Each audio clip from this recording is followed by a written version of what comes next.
Welcome to Franchising Stronger Together. I'm your host, Red Boswell, president of the International Franchise Professionals Group, IFPG. We're excited to share with you today, and welcome to the call, Mr. Tim Evankovich. Tim is, and you know, you're supposed to turn your cell phone off on these things. You would think professional. Tim is CEO of Oasis Senior Advisors. Tim, thanks for joining on the call today. Pleasure to be here, Red. Happy to get some feedback. Well, you don't have to be a brain scientist to do these things. Hey, brother, where are you located? I am in beautiful Naples, Florida. Jealous today. That is a beautiful area. And how about you and the family? Holding strong, staying safe and healthy? Yes, thank you for asking. Family's doing great. They are, our three kids are all out of the house and older and in college and stuff, but all doing great, all healthy. My wife and I are great down here. We've been sheltering in place quite a while here. Get to the office occasionally, but yeah, thanks for asking. We're all doing great. Yeah, I've got the three kids at home, and I am in the office every day, brother. I just, some things are worth risking your life over.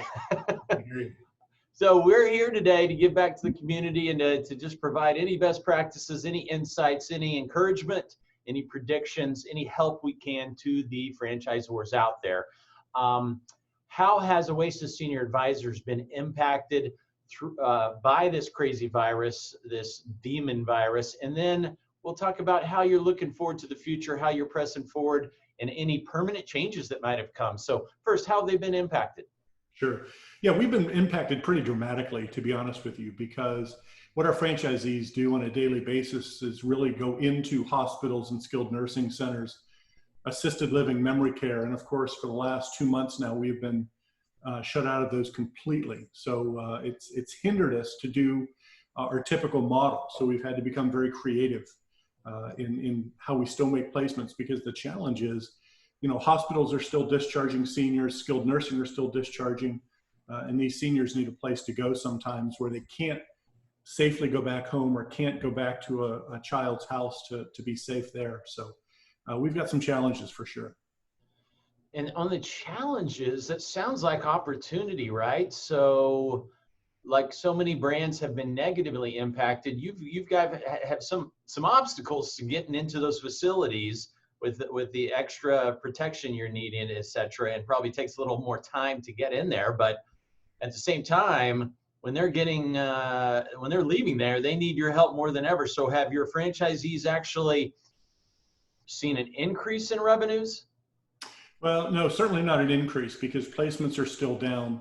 A lot of the fear that families and seniors are having right now is going into a community assisted living or memory care where the coronavirus may or may not be more prevalent or more likely to spread. So they're aging at home, aging in place a lot longer these days, waiting until this pandemic is passed. So no, our franchisees' revenues are down across the board, just because the amount of placements we're doing, even though they're discharging, they're not necessarily ready to be discharged to assisted living. So it's having an impact for sure. Understood. All right. So what are you doing to help them, support them, guide them, rally the troops, lead them? Yeah, great question, Red. And, we've been doing quite a bit. I think we've come out with an entire new marketing program, One Call Many Solutions, hitting all of our, not just our lead sources, but our communities and our families as well. That's part of it. But what we're finding too is our franchisees are so creative in figuring out ways to do workarounds and virtual tours within communities and things. Are passing out iPads into a community, say, hey, walk around and take a video and talk about your community and then give it back to me so I can at least share this with a family on down the road. So there's that. And then we've also started a program where we've partnered with a printing company out of New Jersey or Pennsylvania, New Jersey, I think. And they're actually making the face shields and for free. And so all we have to do is pay for shipping. So our franchisees have kind of jumped on top of this and are literally passing out these free face shields, boxes of them, to assisted living and memory care and hospitals and skilled nursing, all the things that we can't physically get into, but we can at least be proactive in helping them fight this pandemic. And thus far, I think Oasis Senior Advisors franchisees have passed out over 5,000 face shields. So we're pretty proud about that. Yeah, that's giving back. Well, share. Do you recall the name of that company? I'm sure some other folks would love to be a blessing like that. I don't. My president, John Benrick, has been kind of running the whole program, Yeah. and I've just let him run with it. Well, tell Off the you top, what, if it was a friend, a high school friend of his, actually, I believe, that owns this company, and reached out to him and said, "Hey, we can make these shields." And so that the small printing company, I think, um, works with the Hackensack Hospital, and so they've made thousands of masks for the hospital, but they can make up to, I think, 17,000. So we were the recipient. All we have to do is pay for shipping, which is a small marketing cost for franchisees. And what's helpful is we're then able to make inroads to some of these higher level executives at skilled nursing and hospitals that we've never in the past been able to talk to. So that's one of the small benefits, as you alluded to earlier, of what this pandemic has done, is made us more creative and got us in front of people that can really help with our services, and which will be a blessing, I think, when this whole pandemic ends. yeah, certainly a pent up demand for you guys. It will be, get ready for that for sure. So if you do get hold of the contact info there, let me know and I'll post it in the notes whenever we put this out on social media. Will do. How are you communicating those best practices and hearing about them and then getting them out there? How often? What platform are you using? Help us understand that. Yeah, like many companies these days, and as you are now too, Red, obviously, big Zoom promoters. So for the last really 6-7 weeks, we've had weekly Zoom meetings with all of our franchisees to not just best practices of our marketing tools and marketing collateral pieces that are coming out, but this face shield project and some of the other things they're doing. A lot of our franchisees are buying Grubhub and DoorDash gift certificates and giving them to skilled nursing and those first responder folks that are doing such an amazing job in helping our seniors and our elderly through this time period. So we're just trying to do things to give back. So our monthly calls, and then we do 2 weekly communication blasts. I do a weekly video every week of some updates and things, and then my president, John Benbrook, does a weekly email to our franchisees as well of, again, best practices, things that are going on, trying to keep everybody abreast. And to give us more insights, Tim, on Oasis Senior Advisors, how big are you? What's the investment? Just so folks will understand more about your model and how it might relate to theirs. Sure. We're a franchise organization, about 80 franchisees strong in 26 or 27 states. Total investment somewhere between 70 and 90,000, give or take a few, depending on territory size. And of course, right now, it's a little challenging in the franchise development side, but we'll talk about that, I guess, in just a minute. Well, let's bring it on. So franchise development, it's a critical part of any franchisor. You're in a very, very hot space, leading that space. You got some worthy competitors, but I know you guys are growing aggressively. Are you seeing, first thing on FranDev, conversions? I mean, it's got to be a nightmare to be a mom and pop out there right now.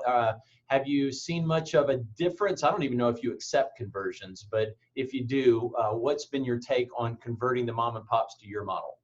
Yeah, it actually works very well. And we've had a couple of them, not a lot, but a few, I guess 2 or 3, and kind of really well, because what they see, they're seeing the value of what a franchise organization brings to the table.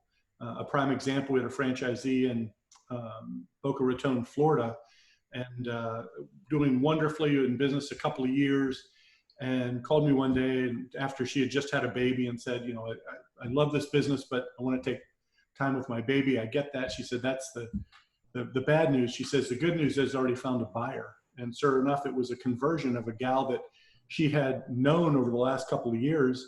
And this person saw her grow, more placements every month. And now she was making more placements in just a couple of years than she was, having been in business now 3 or 4 years. And she said, there's something to this franchising gig. So sure enough, she came on board with us. Well, that's we get a lot of that too. Your reputation precedes you, and people see what you're doing, see you're giving back, see you're growing and profitable, and they want to be a part of you. Kudos to that. So what about the folks? This is really what we all like to hear. What did folks do that were in your process, discovery process, FranDev, when this all hit? what's happened to them? Did they disappear? Did they go on pause? Have they actually been awarded a franchise? And then we can talk new pipeline. Yeah, great question, Brad. And yeah, certainly we had some in the pipeline that were at that phase of signing and coming on board. And really what we've done is just kind of put them on pause a little bit until some of this breaks through and we're able to do a closer resemblance of our model, what our model is of getting into those communities, facilities, and what have you. What's amazing though about this time right now is we have one of the largest pipelines that we've had in probably 3 or 4 years, which is just stunning. And I don't know if it's attributed to more people are just sitting at home on the internet trying to figure out something else to do and realizing that, hey, I don't want to be in this situation again where I'm laid off or downsized or furloughed because of the pandemic. And, I think we have some recession resistance to us. And people are saying, yes, we're in the senior space. Yes, we're not a large investment. And yes, you don't have to have a multitude of employees to do this business, which I think is boding very well for us right now. So our pipeline is great. People, I actually have your answer. You said you weren't sure where all these leads came from. I can tell you right now, it's looming around our head here. IFPG all the way. What about, it may be a little early to know this, but have you seen a difference in the leads since the crisis hit compared to pre-crisis? Are the leads better on average? Are they risk tolerant more so? Do they have a stronger balance sheet? Any differences there? Yeah, I'd say there's a slight difference, maybe a 20-25% difference in the type of person that we're seeing, like much similar to the types of folks that you've brought us before in the past, Red, that, are very heart-centric, have that compassion piece, would enjoy working with, seniors on a small scale.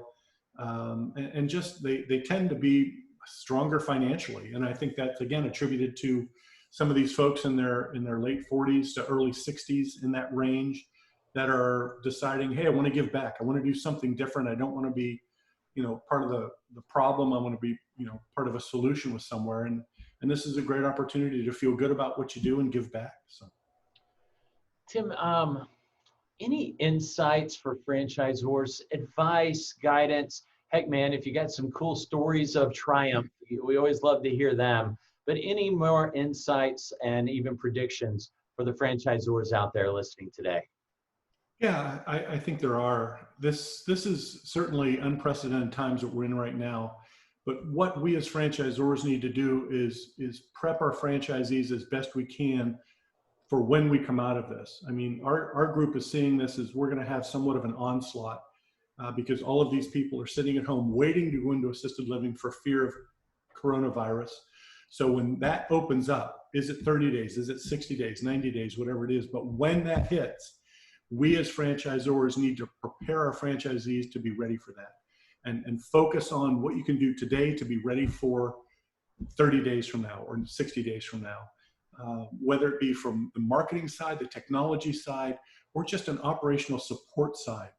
Give them the tools they need to be ready when we come out of this, because we will. We always have, we always will.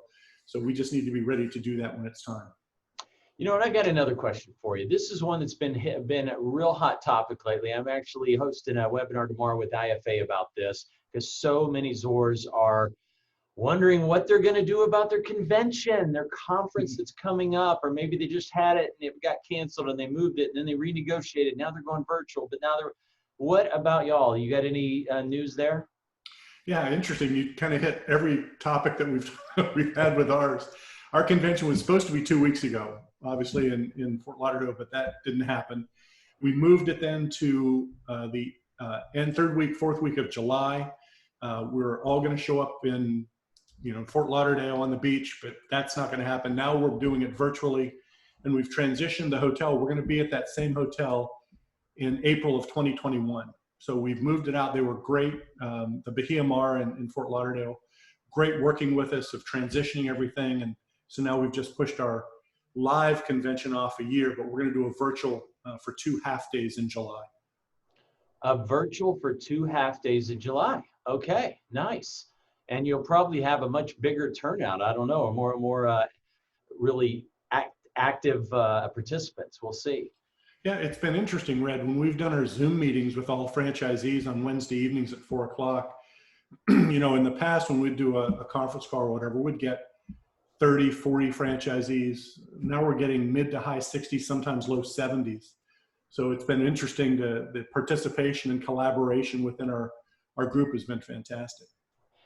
You know, what's the old carrot versus whip? You know, when they're scared, they're going to jump on there. You know, when they see an opportunity, I'll go watch TV instead. You know, so yeah, a lot of fear right now, but that's bringing your organization closer together. It is. We actually did a week ago, or a week and a half ago, we actually did a virtual happy hour with everybody at 5:30 on, it was a Friday night. And I thought again would have 20 or 30 people there. We again had 60 people, and they're all with a cocktail and just sharing and Nita had some questions. It was about 30 minutes, but it was a lot of fun. Don't you dare talk business on that one, right? I mean, no business. No business. Yeah, I've made that mistake. Hey, what is everybody doing about their convention? Shut up. We're here to drink. Okay, yes, sir. Well, Tim, thank you for giving your time and giving back to the community. I really look forward to seeing you in person sometime here in the early fall, Lord willing.